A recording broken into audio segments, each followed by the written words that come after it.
guys, this is Pradeep and in this video I am going to show you how to attach a new lens in Canon.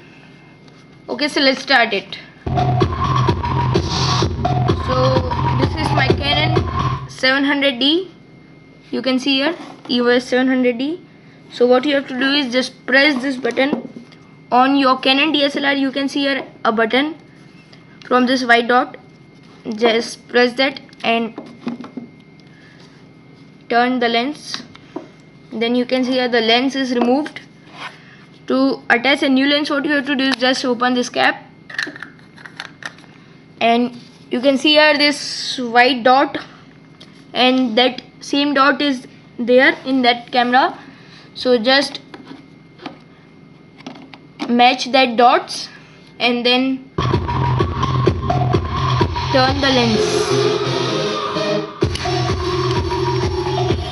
and that's it.